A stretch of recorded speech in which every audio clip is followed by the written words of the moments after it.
एक बार भोलेनाथ माता पार्वती के साथ धरती पर भ्रमण करने की इच्छा से आए और अति रमणीक नगरी के मंदिर में निवास करने लगे।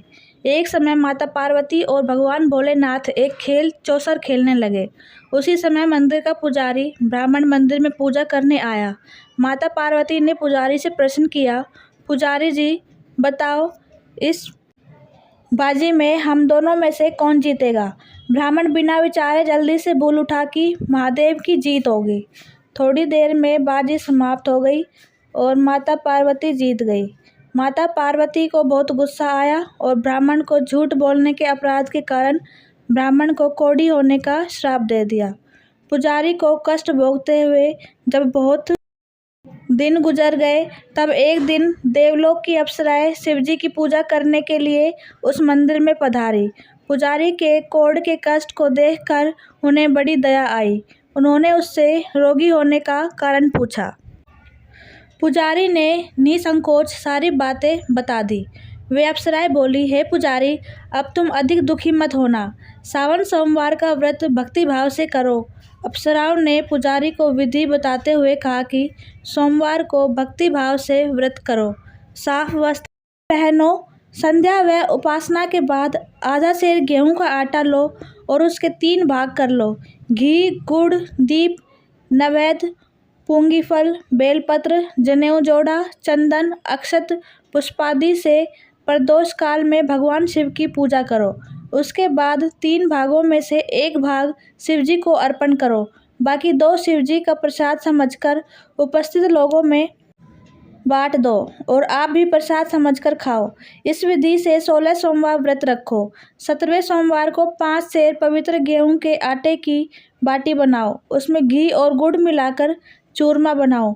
भगवान भोलेनाथ को भोग लगाकर उपस्थित भक्तों में बांट दो। इसके बाद कुटुंब सहित प्रसाद लो तो शिवजी की कृपा से उसकी सभी मनोकामनाएं पूरी हो जाती है। ऐसा कहकर अप्सराएं स्वर्ग को चली गई। ब्राह्मण ने यथाविधि 16 सोमवार व्रत किया तथा भगवान शिव की कृपा से रोग से मुक्ति पाकर आनंद से रहने लगा। जब कुछ दिन बाद शिवजी और पार्वती जी उस मंदिर में पुनः पधारे, ब्राह्मण को निरोगी देखकर पार्वती जी ने ब्राह्मण से रोग से मुक्त होने का उपाय पूछा। ब्राह्मण ने 16 सोमवार व्रत कथा सुनाई। पार्वती जी बहुत प्रसन्न हुई। ब्राह्मण से व्रत विधि पूछकर स्वयं भी व्रत करने के लिए तैयार हो गई। व्रत करने के बाद उनकी मनोकामना पूरी हुई और उनके रूठे बेटे स्वामी कार्तिकेय स्वयं माता के आज्ञाकारी बने। कार्तिकेय को अपना यह विचार परिवर्तन का रहस्य जानने की इच्छा हुई। वे माता से बोले, हे माता, आपने ऐसा कौन सा उपाय किया जिससे मेरा मन आपकी ओर आकर्षित हो गया? पार्वती जी ने वही 16 सोमवार व्रत कथा की कथा उनको सुना दी। कार्तिकेय जी ने कहा, इस व्रत को मैं भी करूँगा क्योंकि मेरा प्रिय मित्र ब्राह्मण बहुत दुखी दिल से परदेश गया है। मेरी मिलने की बहुत इच्छा है। कार्तिकेय जी ने भी इस व्रत को किया और उनका प्यारा मित्र मिल गया। मित्र ने इस आकस्मिक मिलन का भेद पूछा तो कार्तिकेय बोले, हे मित्र, हमने तुम्हारे मिलने की इच्छा करके 16 सोमवार का व्रत किया था। अब तो ब्राह्मण मित्र को अपने विवाह की बड़ी चिंता हुई। उसने कार्तिकेय जी से व्रत की विधि पूछी और यथाविधि व्रत किया। व्रत के प्रभाव से जब वह किसी कार्य से विदेश गया तो वहाँ के राजा की लड़की का स्वयंवर था। राजा ने प्रण किया था कि जिस राजकुमार के गले में सब प्रकार से श्रृंगारित हथिनी माला डालेगी, मैं उसी के साथ अपनी प्यारी बेटी का विवाह कर दूंगा। शिवजी की कृपा से वह ब्राह्मण भी उस स्वयंवर को देखने की इच्छा से राज्यसभा में एक ओर जाकर बैठ गया। नियत समय पर हथिनी आई और उसने जयमाला उस ब्राह्मण के गले में डाल दी। राजा ने अपनी प्रतिज्ञा के अनुसार बड़ी धूमधाम से अपनी कन्या का विवाह उस ब्राह्मण के साथ कर दिया और ब्राह्मण को बहुत सा धन व सम्मान देकर संतुष्ट किया। ब्राह्मण सुंदर राजकन्या पाकर सुख से जीवन व्यतीत करने लगा। एक दिन राजकन्या ने अपने पति से प्रश्न किया, हे प्राणनाथ, आपने ऐसा कौन सा भारी पुण्य किया था जिसके प्रभाव से हथिनी ने सब राजकुमारों को छोड़कर आपका वरण किया? ब्राह्मण बोला, हे प्राण प्रिय, मैंने अपने मित्र कार्तिकेय जी के कथानुसार 16 सोमवार का व्रत किया था, जिसके प्रभाव से मुझे तुम जैसी रूपवान पत्नी की प्राप्ति हुई। इस व्रत की महिमा सुनकर राजकन्या को बड़ी हैरत हुई। वह भी पुत्र की कामना करके इस व्रत को करने लगी। शिवजी की दया से उसके गर्भ से एक अति सुंदर, सुशील, धर्मात्मा और विद्वान पुत्र उत्पन्न हुआ।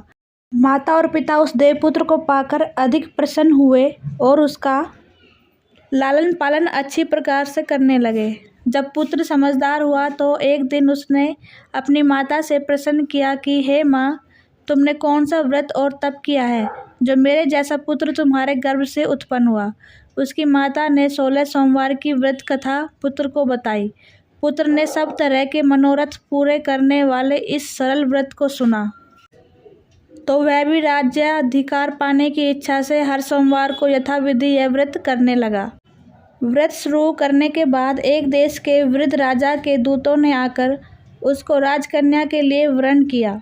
राजा ने अपनी बेटी का विवाह ऐसे सर्वगुण संपन्न ब्राह्मण युवक के साथ करके बड़ा सुख प्राप्त किया। वृद्ध राजा के दिवंगत हो जाने के बाद इसी ब्राह्मण को सिंहासन पर बिठाया गया, क्योंकि दिवंगत राजा का कोई पुत्र नहीं था। राज्य का उत्तराधिकारी होकर भी यह ब्राह्मण पुत्र 16 सोमवार के व्रत करता रहा।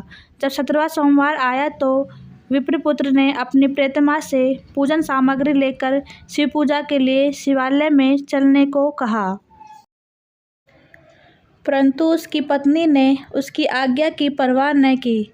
दास दासियों द्वारा सब सामग्रियां शिवालय में भिजवा दी, परंतु स्वयं नहीं गई। जब राजा ने शिवजी का पूजन समाप्त किया तब आकाशवाणी हुई, हे राजा, अपनी इस रानी को राजमहल से निकाल दे, नहीं तो यह तेरा सर्वनाश कर देगी। यह आकाशवाणी सुनने के बाद राजा के आश्चर्य का ठिकाना न रहा। उसने मंत्रणा गृह में आकर अपने सभासदों को बुलाकर कहा, मंत्रियों, मुझे आज शिवजी की आकाशवाणी हुई है कि राजा तू अपनी इस रानी को राज्य से निकाल दे, नहीं तो यह तेरा सर्वनाश कर देगी।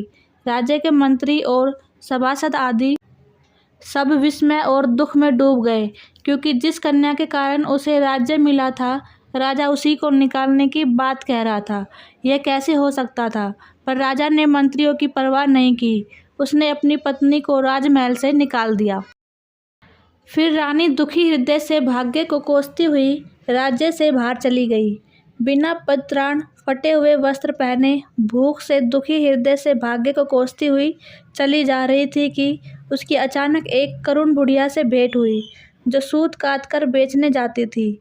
रानी की करुणा दशा देखकर वह बोली, चल तू मेरा सूत बिकवा दे, मैं बूढ़ी हूँ, भाव करना नहीं जानती हूँ। यह बात सुन रानी ने बुढ़िया के सिर से सूत की गठरी उतार कर अपने सिर पर रख ली। थोड़ी देर के बाद आंधी आ गई और बुढ़िया का सूत पोटली सहित उड़ गया। बेचारी बुढ़िया पछताती रह गई। उसने रानी को अपने से दूर रहने को कहा। इसके बाद रानी एक तेली के घर गई तो शिवजी के प्रकोप के कारण तेली के सभी मटके उसी क्षण चटक गए। तेली ने भी रानी को अपने घर से निकाल दिया। बहुत से दुख उठाती रानी एक नदी के किनारे गई तो नदी का सारा जल सूख गया। फिर एक पुजारी ने रानी से कहा कि तुम मेरे आश्रम में आकर रहो, मैं तुम्हें किसी प्रकार का दुख नहीं होने दूंगा। पुजारी जी के वचन सुनकर रानी को धीरज हुआ। वह आश्रम में रहने लगी। रानी जो भोजन बनाती उसमें कीड़े पड़ जाते, जल भरकर लाती उसमें भी कीड़े पड़ जाते। रानी की यह दशा देख गुसाई जी भी बड़े दुखी हुए और रानी से बोले, तुम्हारे ऊपर कौन से देवता का प्रकोप है जिससे तुम्हारी ऐसी हालत हुई है। पुजारी की बात सुनकर रानी ने शिवजी महाराज के पूजन का बहिष्कार की बात बताई तो पुजारी जी शिवजी महाराज की अनेक प्रकार से स्तुति करते हुए रानी से बोले कि पुत्री, सब मनोरथ पूरे करने वाले 16 सोमवार व्रत को करो, उसके प्रभाव से इस कष्ट से मुक्त हो सकोगी। गुसाई जी की बात मानकर रानी ने 16 सोमवार व्रत किए। 17वें सोमवार को विधि विधान सहित पूजन किया। उस पूजा के प्रभाव से राजा के हृदय में विचार आया कि रानी को गए हुए बहुत समय बीत गया, न जाने कहाँ कहाँ भटकती होगी, उसे ढूंढना चाहिए। यह सोचकर रानी को तलाश करने के लिए राजा ने चारों दिशाओं में दूत भेजे। रानी का पता पाकर राजा गुसाई जी के आश्रम में गए और उनसे कहा कि महाराज, जो देवी आपके आश्रम में रहती है वह मेरी पत्नी है। शिवजी के प्रकोप के कारण मैंने उसको त्याग दिया था। अब मैं भोलेनाथ की कृपा से उसे लेने आया हूँ। कृपया मुझे अपनी पत्नी को साथ ले जाने की आज्ञा दे। यह सुनकर गुसाई जी बड़े प्रसन्न हुए। उन्होंने रानी को राजा के साथ जाने की अनुमति दे दी। राजा बड़ी प्रसन्नता से रानी को महल में लेकर आ गया। सारे राज्य में उत्सव मनाया गया और चारों तरफ प्रसन्नता की लहर दौड़ गई। सारी प्रजा ने अपनी रानी के आने पर खुशियां मनाई।